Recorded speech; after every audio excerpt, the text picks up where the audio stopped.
Mental health is a journey. There's no destination. We're never going to be just every day, all day. It's not going to happen. I don't know. That was like probably the biggest betrayal in my life. Like, you know, you learn to trust someone so much. Like, I literally trusted him with my life. It's hard as a kid to feel so lost. And then a permanent thing that happens, if it actually happened and you were no longer here, that those ripples would never stop. Be feeling that for the rest of our lives.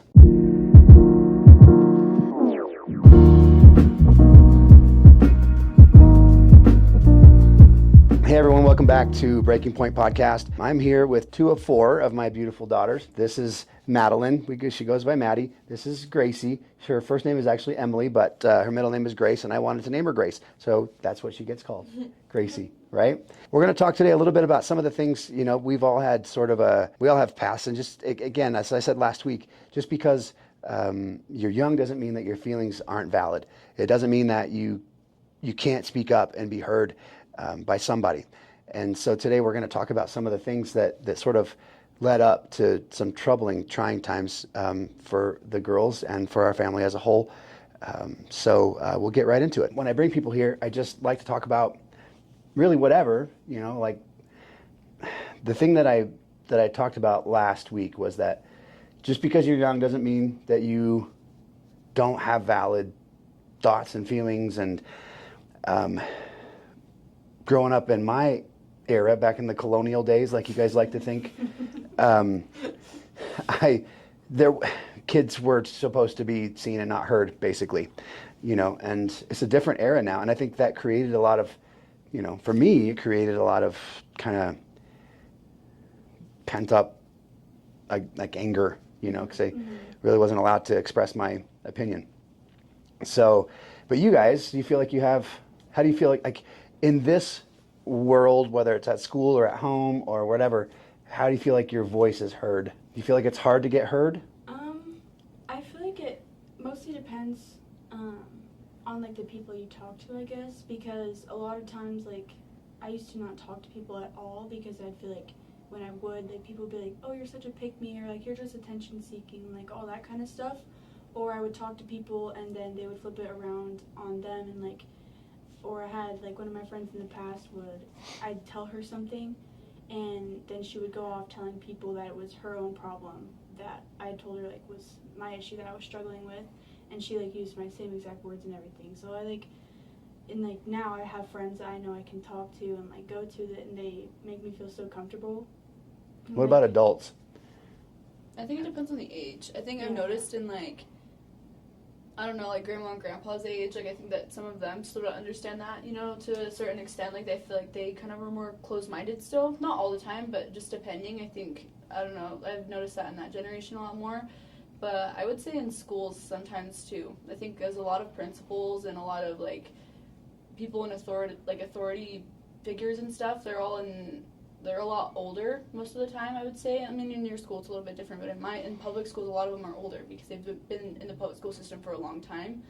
And so I would say sometimes they can be closed-minded, but they also have hope squads now. They have like kindness crews. They have like people, like kids and adults and teachers and stuff. They get together to try to make that more of like an open topic of conversation. So I think that that's helpful, but yeah. Okay. How about like in your personal life, aside from friends, like your family, are you able to go to your siblings when you need? I mean, who listens and who opens up? Who listens and is able to like absorb and not judge when you guys talk about how you're feeling? I think my siblings are number one. Yeah. I think our house and our childhood, like we all kind of, I mean, we experienced everything at the same time. We all went through things all together. But I think something really unique about our family that I've noticed a lot of families don't have is we kind of band together during hard times. So I think the people I go to very, very first are my siblings. Like Abby and Grace and Caleb are the people that I talk to about everything. And even Zach. Like I go to Zach in summer all the time about stuff. So definitely my siblings. Those are my best friends. Yeah, I think so too. And I also know like that like you and my mom are very reliable because I know that you guys like won't judge me for my problems and that you guys just want to like be there for me and do what's best for me. So I also know like one of the main people that I like always try to go to is you or my mom. And if it gets to a point where I feel like I can't do that because I'm like nervous to share my emotions with you guys. I usually do just go to like my siblings and stuff because they have also experienced like very similar things. So I know that like that's a comfortable environment for me, and like they won't judge me no matter what. So okay, good. Well, the thing about feeling heard, right, and not just seen, it's important, right, that young people especially learn how to communicate emotion. And I think that's the hardest thing. When I was a kid, I didn't know really how I was feeling, right? You guys both have traits passed down from me that not necessarily fun. We all have general anxiety disorder and things like that, right? And I didn't realize how to communicate that.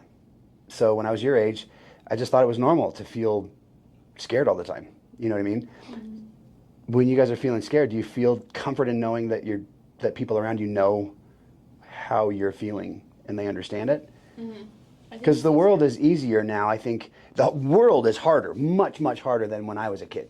You guys are going through stuff I couldn't even imagine going through.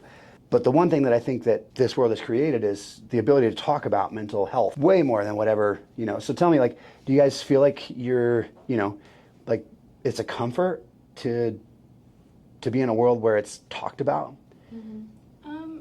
For me, I think sometimes I feel like it's a comfort, but sometimes I can feel like it's also a bad thing, because like I said before, like a lot of people, since they all have like their own problems, a lot of people are more busy like kind of helping themselves, and so when someone else needs help, like I feel like some people I just can't go to because they all have their own problems to deal with. Mm-hmm. And not that that's a bad thing, because obviously everyone has their own issues, but sometimes when it's like just people that I feel like I need to go to, like one of my best friends, they'll like kind of just start talking about all their problems, and I'm just like, okay, like I'll help them out, and then after I help them out, I'm like, well, they're dealing with their own stuff, so I can't exactly go to them, Mm-hmm. Yeah. Do you feel like, do you think that your friends are, I mean, as a teenager, right, your friends are sort of the center of your universe, mm-hmm. right? Mm-hmm. Friends and now boyfriend. Is it easy? Do you feel like that's the place that you're going to get the most out of what you need to say? Or do you think like there are other places you could get more, I guess more understanding, more help, more sort of attention and focus? I think the reason why I go to my family very first is because that's like the people I know, and I know I can rely on, like I know that they understand. But I would say for me also, like sharing with people that don't necessarily understand is also a learning experience to them. Like even if I don't know, I never really walk out disappointed, because it's hard to understand the mind of someone that's I don't know, because it's a lot to experience mental health. Like when you have anxiety or bipolar or depression, it's like there's so many emotions all at one time. So I think it's like if you can't process it, it's hard to make other people process what your brain's trying to process at the same time, So I think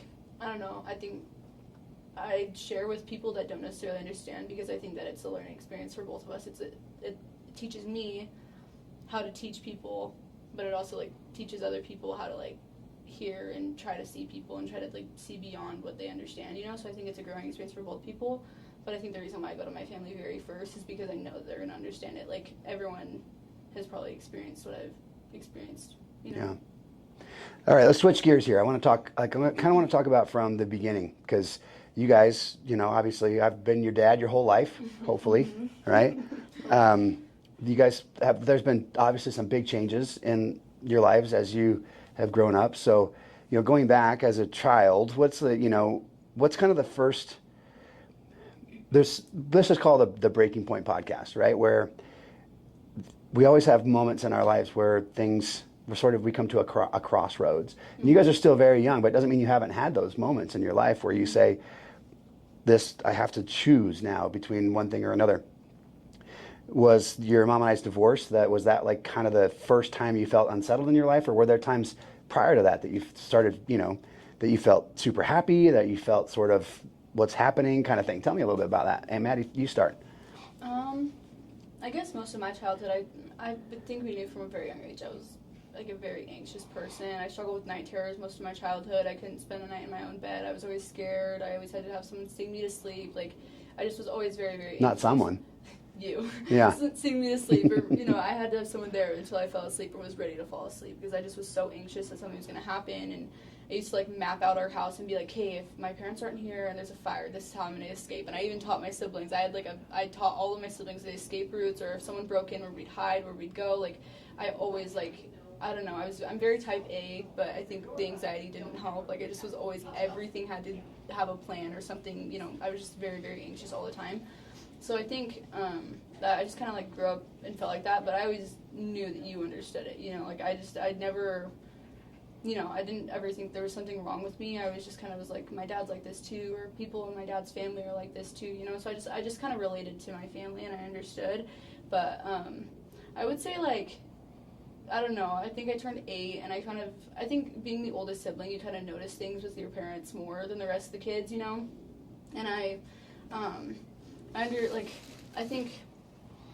think I could see that you and my mom weren't, like, the best at points in time. You know, I could also see sometimes when, I think I could tell sometimes when you guys were struggling, and so I think for me that it was hard because I couldn't process it, and so I just didn't understand, or all of us siblings would hear you fight. And I remember there was one time where Grace and all the kids were all worried about it, you know, just because it's hard hearing your parents fight. It's normal in a marriage, but, you know, you could tell that it wasn't going very well. And I remember one time Grace asked me if you guys were in a divorce, and we were in the kitchen, and she's just crying, and I was just like, I don't know, like, you know, I felt bad. But I think for me that was, like, one of the first times I'd experienced a lot of, like, you know, I was really, really anxious, like, through the roof anxiety all the time, at school, at, you know, everywhere I was, all the time. I was just very, very anxious because I was scared about what I was going to have to go home to. Like, just because I was scared that I was going to have to hear the news that you guys were splitting, you know? And so, I don't know, it was 4 years, and then you guys told me, and I already kind of knew. It was emotional for me because it was like, I don't know, because it's hard to accept that, but I already kind of knew that was the direction that it was going, and so, I don't know. But in school, I had a lot of resources. We'd been in the same school since first grade for me, and Abby since kindergarten, you know. So everyone knew our family, everyone knew who we were, and I was, like, lucky enough to have people there that, like, loved me and cared about me, and I had a counselor there that I talked to that helped with my anxiety for a lot of years. But I would say, like, that definitely, I think just, like, the kind of, like, the build up to the divorce was more of, like, my, like, first time really experiencing, like, you know, kind of being depressed and, you know, feeling anxiety. And I was very young, like, I was, you know, 8, 9, 10, 11, like, just super young ages. But I was also, like, fortunate enough to have family and, like, help at school and people that did understand me. So I was fortunate in that way. But I think that was, like, the first time I really experienced mental health and, like, had it take a toll on me. And my school, it showed in my school and my grades and how I performed and stuff. It definitely, like, you could tell, because I was never a bad student in school. I mean, I talked a lot, but I was never a bad student. But so I think that you could kind of see in, like, all areas of my life how it affected it. But yeah.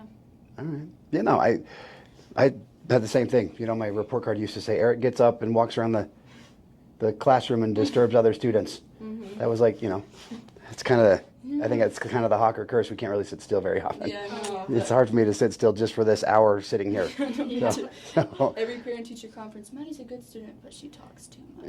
Yeah. But she moves around too much. But she's always where she's not supposed to be during class time. And I'm like, sorry. Yeah. Well, now Ellie, yeah. we have to. She doesn't. Gosh. She doesn't sit where she's supposed to either. She didn't get that from her mom. So it's kind of the curse. We just, you know, all of us have a little bit of a attention deficit, you know, thing. You know, that's part of the reason why I do what I do. Because I don't have to sit in my office all day. I can go do other things and do things. Yeah. So yeah. So Gracie, what about you?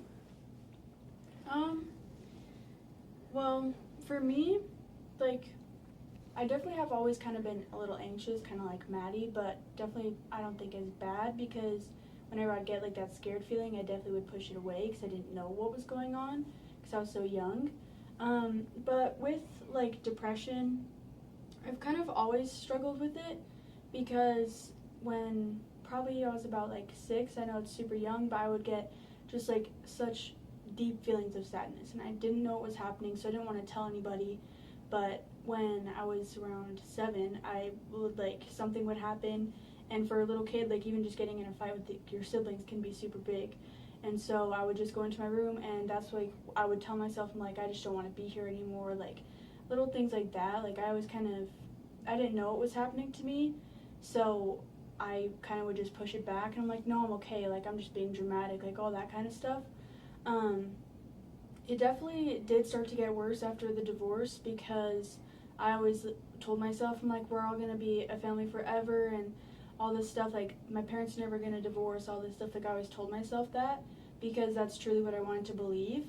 But I do remember there was, like, one time when I was laying in my bed, and you guys had gotten into a really serious fight, and everyone was outside.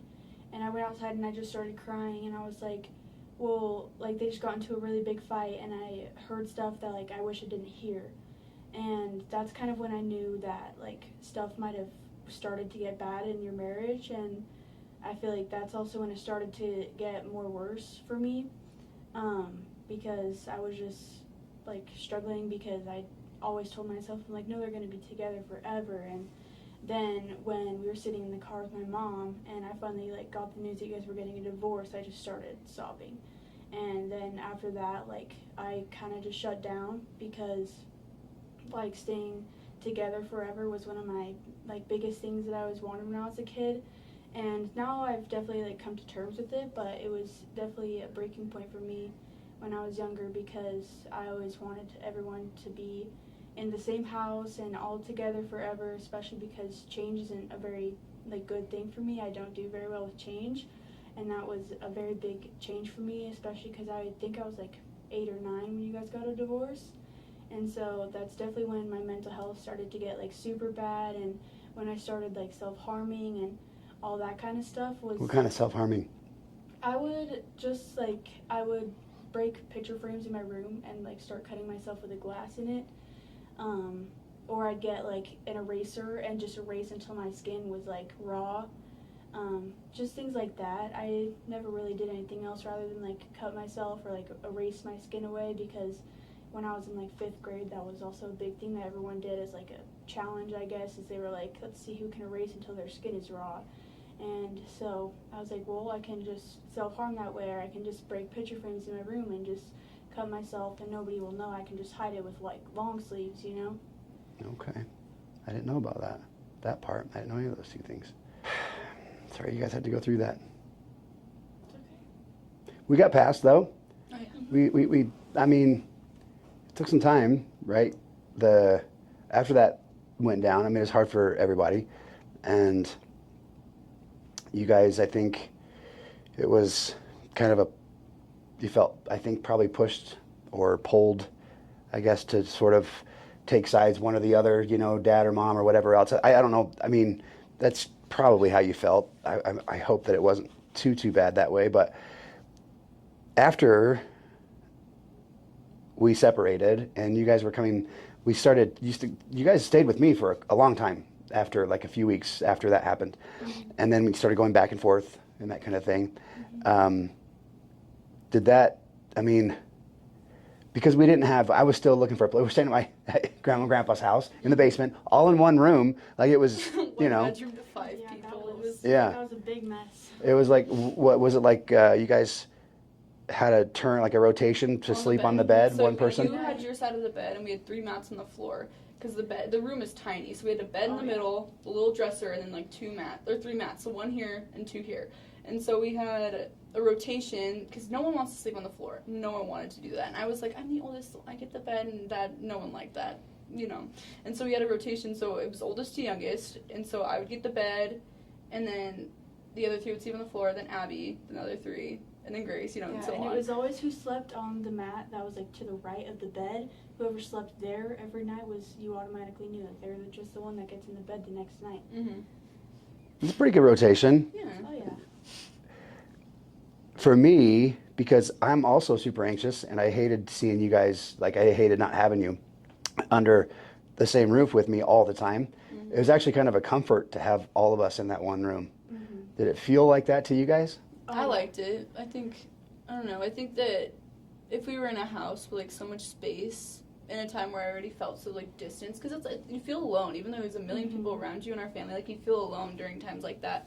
So I think being in one room and kind of, like, you know, waiting for the storm to pass, like, you know what I mean, just, like, emotional, it was just a hard time. So I think when we were all together, it kind of just felt, I don't know, it was more comforting, I would say. Yeah, and I think it helped us, like, kind of bond with each other more rather than like pushing each other away and being like, I hate all of you, you know. It was more of like, obviously we fought a lot because it's You the guys kind of do. people we are. So, Mhm.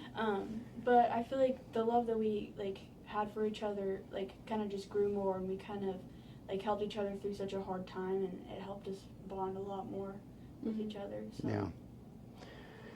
Yeah, I thought for me it was kind of like, I don't know, I could keep you guys close, like kind of for that, you know, however long you guys were with me during that time, everyone was close, and we could sit around and watch a fun movie or goof off. You know, living at somebody else's house, you can't really just use the house like you would normally. So it was nice to have our own little space with a TV. We could just hang out and Play COD. yeah. We did that, right? Yeah. All the time. Call of Duty, video games, just you know, team deathmatching it up. Oh yeah. Right? What do they say after team deathmatch? I can't remember. Let's do this. Oh yeah. Let's do this. Gracie used to always say, she's a little tiny voice, team deathmatch, and I'd hear her say, let's do this. Oh, I love that game. That's funny, I forgot about that. That was a lot of fun. That was, I mean, you know, it was a hard time, but we made the best of it, right? Yeah, I agree. And you guys would then go back to where, you know, your childhood home with your mom. How did that feel? Like, did it feel comfort? Did you feel comfort there, or how was that? It was hard for me. I think it was still my home, and so I think it was like the place that I was most familiar with, but for me, I think it was really hard going back and like, I don't know, like at that point we'd taken down family photos, like, you know, your side of the closet was empty, your bed was, like, your whole half of the room was empty, like, you know, and so it just kind of felt like, I don't know, it just felt like, I don't know, in a way when I went there, it felt like you had died, like, you know what I mean? Like, just, there was like, your essence was there, but you weren't there, and so I think, I don't know, it was really hard for me for a while, and I hated being in my room, because I just remembered when you and Mom had did it all for me, and it was just, like, everything was, like, a memory of, like, what used to be, and I always dwelled on that, which I wish I didn't, because I feel like, you know, I still had two healthy, alive, you know, living parents, like, I think I wish that I had done it differently, but... No regrets. So you have to remember all the things that happen in our lives, whether they're good or bad. So you guys know I've been through a lot of stuff. I just celebrated 20 years sober yesterday. Prior to 20 years sober was a wreck, right? A lot of things that I look back on and think, man, I wish I hadn't done that. I used to think I wish I hadn't done that. But are you happy with where you're sitting right now in your lives? Then there's no regrets, because every single decision that we've ever made in our lives brought us right here to where we are, right? So no regrets. You can say, like, I could have done it different, or I wish I hadn't have felt that way. Yeah. But if you would have done anything different in your life, that tiny little deviation in path would have changed everything about where we are right now. So, and I love you guys. I don't want to change any of it, right? All the things, if I would have done something different, I wouldn't, you guys, all of this would be different. Yeah. So even though I'm ashamed of many of the stupid things that I did in my life, I wouldn't change them, because it all brought me right here. Yeah. You know? Yeah. So I get what you're saying, like to feel like, gosh, I wish I would have handled something different or whatever. But just remember, like, whatever path you took is the path that brought you here. Yeah. So embrace your past. It doesn't have to define you, right? But it's okay, it's good to embrace it, because that pathway, if we look backwards, is a straight line to where we are right now, Yeah. right? So, yeah. That's fair. Yeah. So, okay. So how about you? How'd you feel at the house whenever all that happened? Going back to it, like, I loved being there because it was my childhood home. Like, I grew up there and stuff. But I guess, like, going back, it kind of always felt like a part of the house was missing. Because, I mean, obviously, I feel like there's a difference between a house and a home. And I felt like after, like, you had left, it kind of became more of a house rather than a home. Because I feel like when the whole family was all together, like, I just felt like everything was complete, you know? And then after the divorce, I felt like going back there, like, something was missing, and it was just like the house was there, you know? And, like, I don't know if you remember, but every night, like, I would text you on my phone, and I'd be like, hey, like, how are you doing? And I'd be like, I'd say, I'm missing your face, and you'd send a picture, and I'm like, okay, like, I love you, and I hope you sleep well tonight, and all that stuff, because I just felt like a part of the house was missing. And it wasn't like a home anymore. But I did love like going back there and just being able to be in the comfort of like my own room that like I grew up in and stuff. But it definitely was hard to go back there and have part of it be missing. Yeah, I can see that. It was hard for me too to feel like that whole thing, was missing. It was quiet for me, and I wasn't used to quiet. You guys are loud people. Oh, yeah. It was weird to be quiet, have everything be quiet, So it was comforting to have those little bits of communication with you guys too, when, at night. And sometimes I think we even video called and chatted, and, we made the best of it. It wasn't hard. I mean, it wasn't like it was hard. It wasn't like a simple thing, but we made the best of it, I think, But then, then bigger changes started happening, right? So how, in your mind, and I don't know how this went, for me, on my side, when I met Becky, you guys knew about that. It was pretty, and I know that's got to feel a little weird, but I don't know how things went on the other side with, how that was going. So, I mean, knowing I know the whole product of what happened, after all this happened, right? And we'll talk a little bit about that.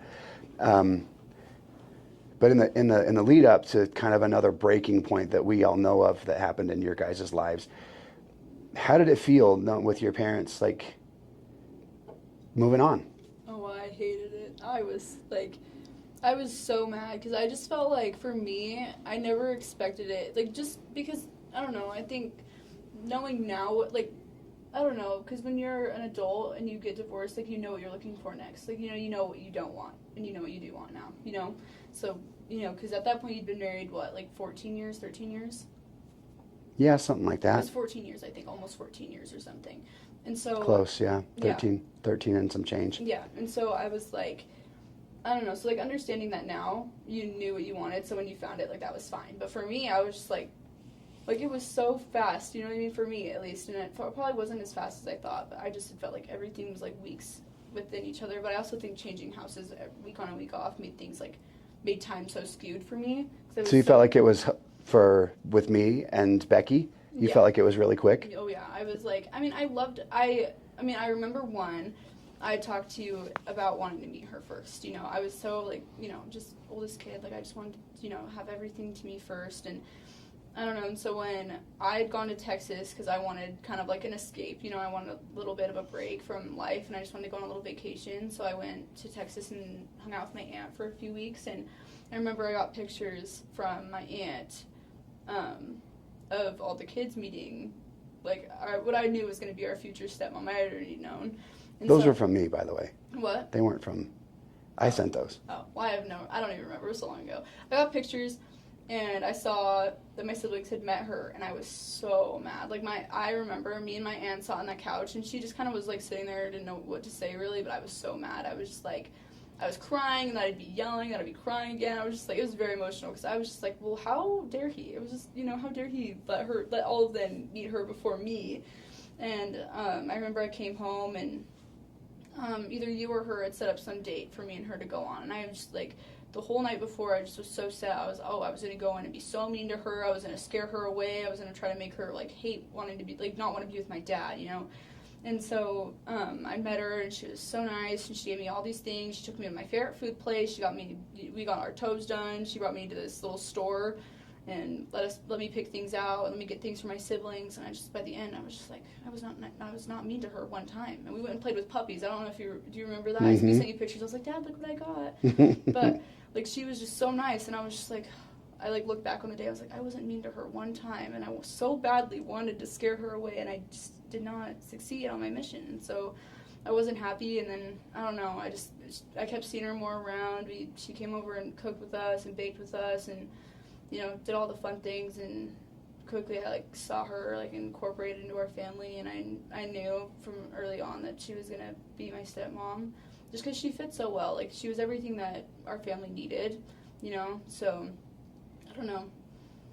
I think that was hard, but I really, really liked her, and I couldn't really, like, fight that I didn't, just because Becky's likable. Everyone loves Becky. She's just awesome. So Yep, everyone loves her. By the way, just in case you're wondering, Becky is the woman that I remarried, their stepmom, and she is incredible.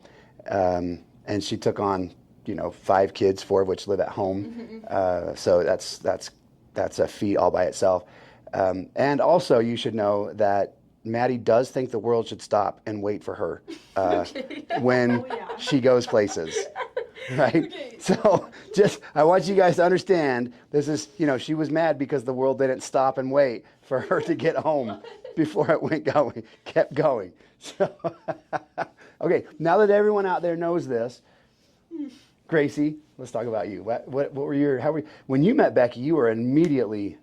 Oh, yeah. Cuddling with her, the pictures, I was like, oh my gosh. Yeah, I remember when you first told us, you were like, hey guys, I just want to let you know, like, I have a girlfriend. And I was like, oh my gosh, Dad has a girlfriend. And I was so happy because I was like, he's going to be able to find someone that he can love and stay with forever.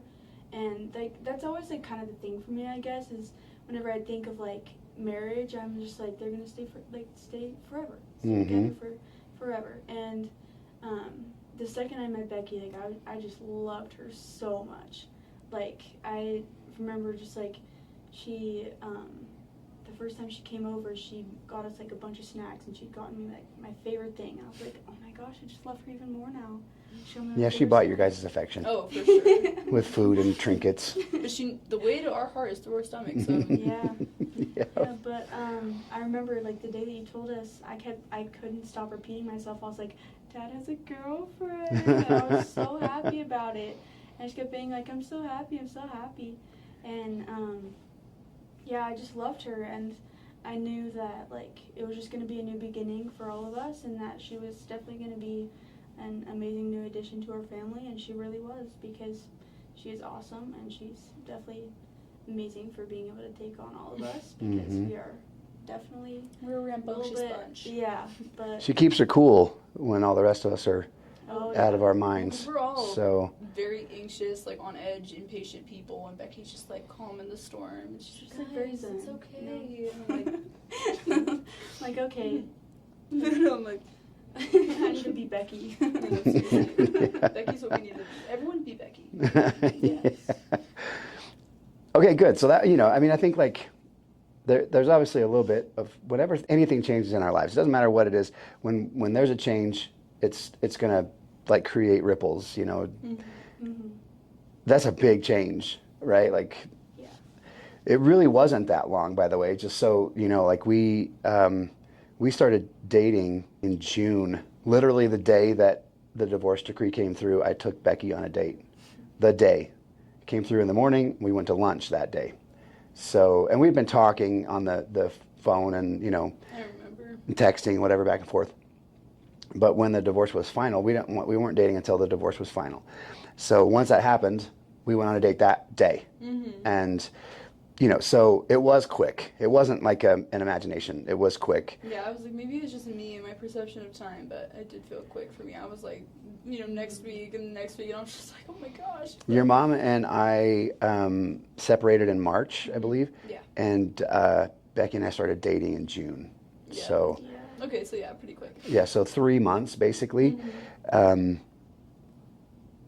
from my perspective, it was a hard marriage. It was difficult, and so for me, it was like almost, and this maybe is hard to hear, but it was almost a breath of fresh air to not be married anymore. And I had sort of already checked out, and so had she, right? So it wasn't like we needed time to like heal. I think by the time you guys had separated, it was like you guys were finally over it, Yeah. So. Yeah, so it was quick, but also it was, for me it was a relief almost, So it wasn't just your imagination. It was quick. So yeah, and then we were married in November. Yeah. So it was really quick, you guys. But when you know what you want, you know what you want. I was 42, 43. It wasn't time to mess around, Yeah. It was find the right person or move on. Yeah. So, and I just got lucky and found the right person. Yeah. It's a little different on the other side, right? Tell me how that made you feel, as far as like how that on the other side progressed and how your mom kind of moved on. Was that something that... I think, how long was it, like 2 years before she had started dating again? I think so. Something. She took a while. She definitely was like, No, it was like probably 1 year because I was 10 when they started dating. Okay, yeah. So it had taken her a little bit longer. So I think, I don't know, we definitely had more like one-on-one time with her. As like a single mom, she kind of stepped into that role and was like really big on her like being a mom. She wasn't really worried about getting a job at that point. She just wanted to like be there for us and for try to figure things out. But I think for me it was harder watching her move on, quite honestly, just because I don't know what it was. It was hard. I think who she was dating was someone that was already in our lives and had a role in our lives, so I think it was hard to adjust to that person being a different role, being more of like a father figure as well. Like it was hard to put those worlds, like, I don't know, it was hard to differentiate, and it was also hard because then we'd go, he was our coach, and so we'd go and he would be there, and it was, it was just hard to kind of mix the world, so I think that was more difficult for me. I remember one time he came over and knocked on the door and just slammed the door in his face because that was when they answered. Like, I was really mean to him. I was, like, very, very, very rude. So, I don't know. I think that one was definitely, I don't know why it was harder for me. It was, like, I think I just had, like, got so used to my mom being a single mom at that point because it had been a year, and so I was like, okay, like, Was it really that long? I thought it was... I'm pretty sure it was. Shorter than that. I'm pretty sure. It was probably about a year. Maybe it was like just under a year, maybe. Something like that, but I had gotten so used to her just being her. Like, it was just her and us when we were there, and so I think I just never expected for her to move on. And so when she did, I was kind of, like, really bitter about it, So, I don't know. How did you feel?